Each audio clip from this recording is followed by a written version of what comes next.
Alexandria, Egypt. 44 BC. The Mediterranean laps against limestone harbors. Cleopatra VII rules from her palace, commanding an empire that stretches from the cataracts of the Nile to the shores of Cyprus. But tonight, something unprecedented approaches her kingdom. 3 stealth submarines breach the surface 20 miles offshore, their hulls barely disturbing the ancient waters. 32 Navy SEALs emerge. What happens when the pinnacle of 21st century warfare meets one of history's most sophisticated ancient civilizations? This is about strategy, logistics, and the brutal mathematics of conquest when you're outnumbered 1,000 to 1. It's a standard SEAL team deployment. But instead of facing modern terrorists or enemy combatants, they're tasked with something impossible. Each carrying enough firepower to level a small town, but facing an empire of nearly 4 million people. The odds seem laughable until you consider what these men bring to the fight. Each SEAL carries a suppressed M4 carbine with advanced optics, with night vision that turns darkness into their greatest advantage, and enough ammunition to engage hundreds of enemies. The heavy weapons team brings M240 machine guns, capable of sustained fire at ranges that would astound ancient warriors. Designated marksmen carry precision rifles effective beyond 800 meters, distances where Egyptian archers couldn't even see their targets clearly. Body armor protects them from bronze weapons that were cutting-edge technology 3,000 years ago. But here's the catch. They have exactly what they can carry. In intense combat, a SEAL team can burn through 2,000 rounds in a single engagement.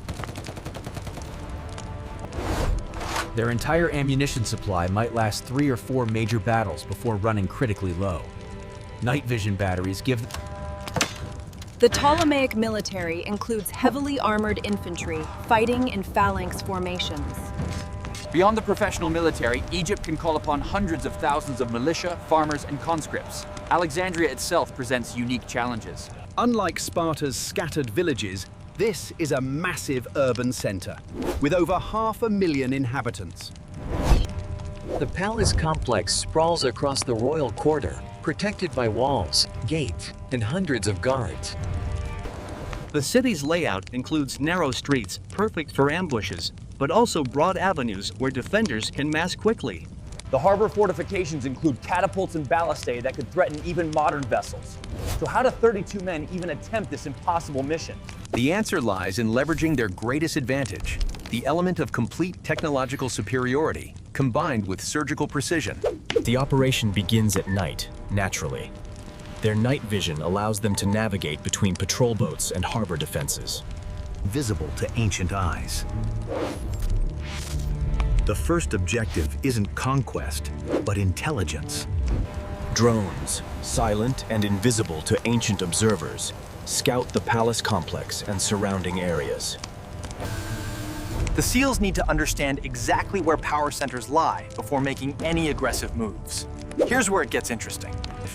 And the entire administrative structure becomes paralyzed. The Queen controls not just military command, but religious authority. She is literally the keystone, holding the entire kingdom together. The assault begins with coordinated strikes across the royal quarter. Teams move through Alexandria's streets like ghosts. Neutralizing sentries with suppressed weapons before anyone can raise an alarm. Breaching charges blow through palace gates, while sniper teams... The machine gun teams set up choke points to prevent reinforcements from reaching the palace. Inside the palace complex, room clearing happens methodically. Bronze weapons and linen armor provide no protection against modern firepower. Guards who might have been feared warriors in their time fall to opponents they never see coming. The SEALs wreath Cleopatra's chambers within minutes of beginning their assault, capturing the Queen and her immediate advisors before organized resistance can form. But capturing Alexandria's rulers is only the beginning. Holding power requires a completely different strategy. 32 men cannot patrol a city of 500,000 people. Instead, they must leverage fear, information control, and strategic positioning to maintain dominance. While their limited resources slowly diminish, the SEALs establish fortified positions at critical infrastructure points. They seize the grain warehouses that feed the city, the harbor facilities that control trade, and the administrative centers where tax collection and governance occur. Machine gun nests overlooking main squares discourage large gatherings. Sniper teams in elevated positions maintain psychological pressure on potential resistors. Cleopatra becomes their most valuable asset, paraded before crowds under armed guard. She delivers proclamations written by her captors. The queen's divine authority, so central to Ptolemaic rule. Religious ceremonies continue, but under SEAL supervision. The bureaucracy keeps functioning, but follows new orders delivered at gunpoint. Food becomes currency and control mechanism. Anyone who cooperates receives rations. Those who resist face starvation. The SEALs use their limited medical supplies to treat cooperative officials while denying care to potential troublemakers. Information warfare proves as important as firepower. Rumors spread that the invaders possess godlike powers, that resistance is futile, that cooperation leads to prosperity. However, cracks in their control appear quickly. News of the capture spreads beyond Alexandria through merchant networks and diplomatic channels. Roman legions in Syria, Ptolemaic governors in Cyprus and Upper Egypt begin mobilizing their own forces.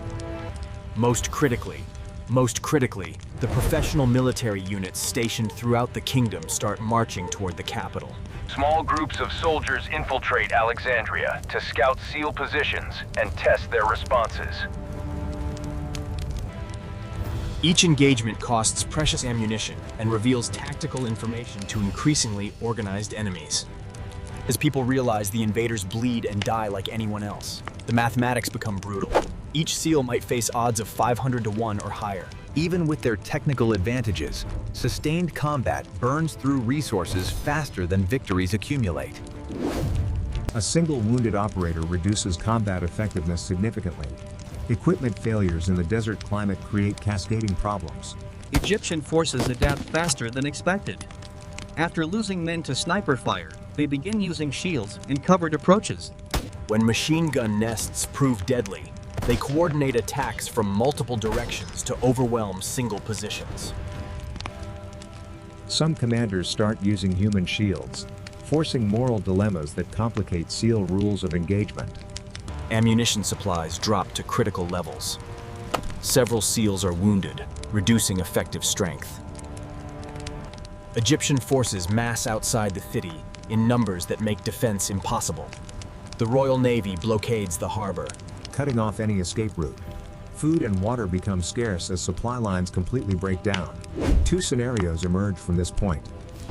In the first, the SEALs attempt a fighting withdrawal, using their remaining supplies to break through Egyptian lines and escape along the coast. This requires abandoning their captives and admitting mission failure, but potentially allows some operators to survive. Neither scenario results in lasting conquest. Even if the SEALs somehow maintain control for weeks, governing an empire requires administrative skills, cultural knowledge, and resources they simply don't possess. Tax collection stops, trade collapses, religious authority crumbles. The kingdom fragments as regional commanders declare independence or Roman forces intervene. The broader historical implications would be staggering. News of Alexandria's fall would spread throughout the ancient world within months. Roman reaction would be swift and overwhelming, as they couldn't tolerate any threat to Mediterranean stability. Other kingdoms might seek similar mysterious allies, fundamentally altering the balance of power.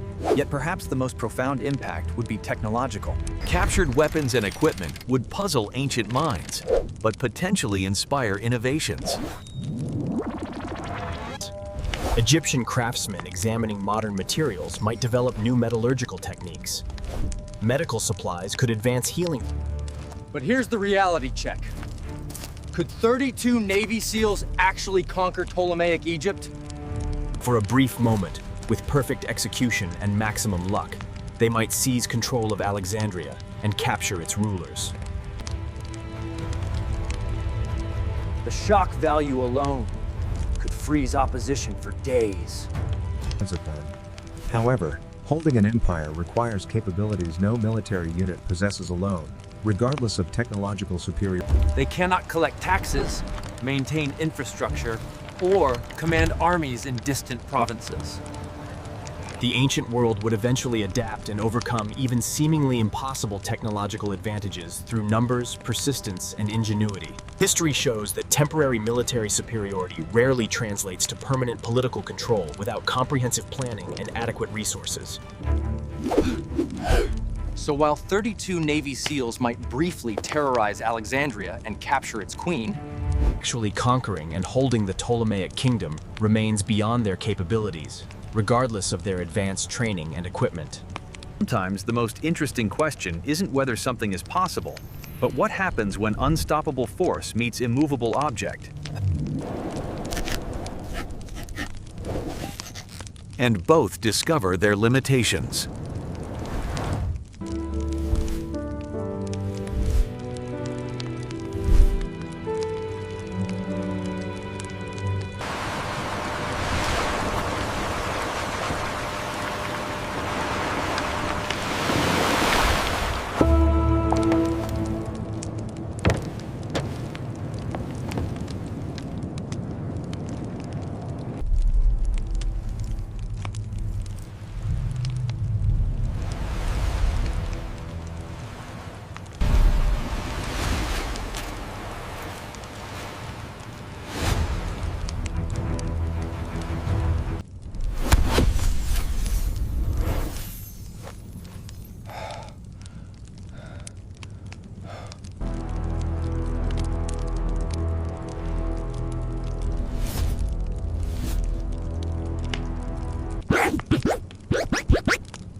lay down your weapons! This is your last warning.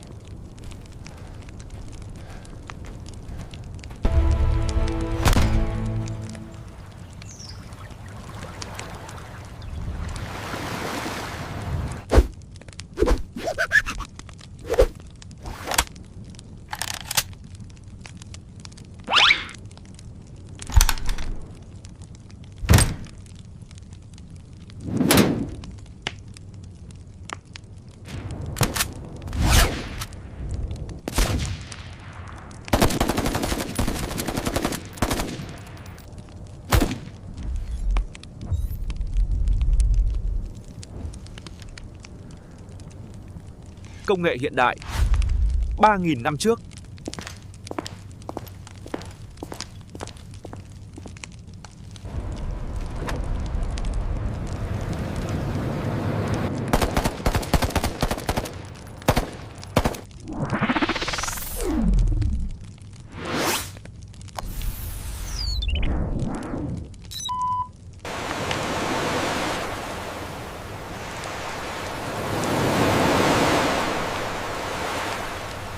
Aim for the center, men. We must be ready.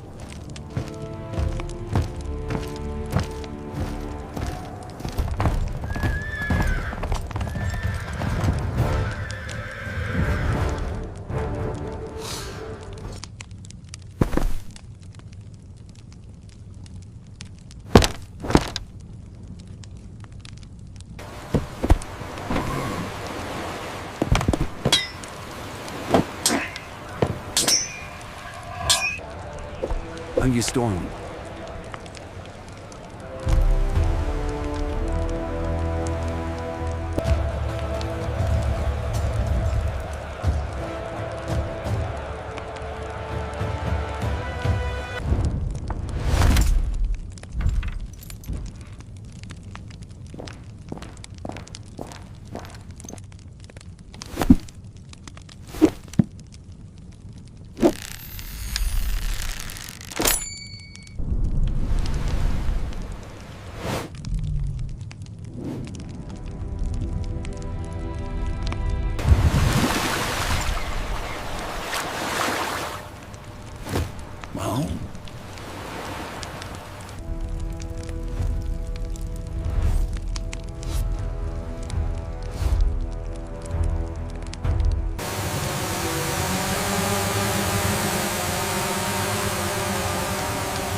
Accept these gifts, great serpent god. Guide us through the darkness.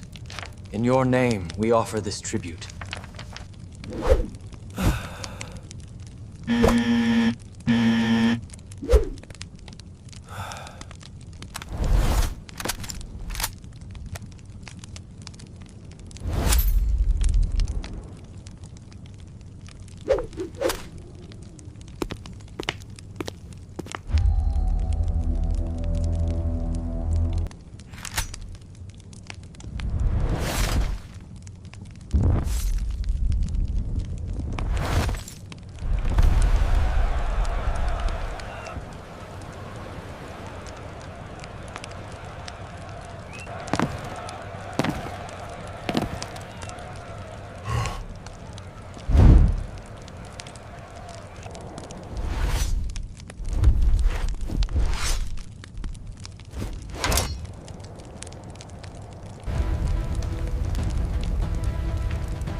Đây là bản đồ của Vương quốc Ai Cập dưới thời Ptolemaic. Chúng ta cần chú ý đến hành chính, văn hóa và nguồn lực.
What's going on here?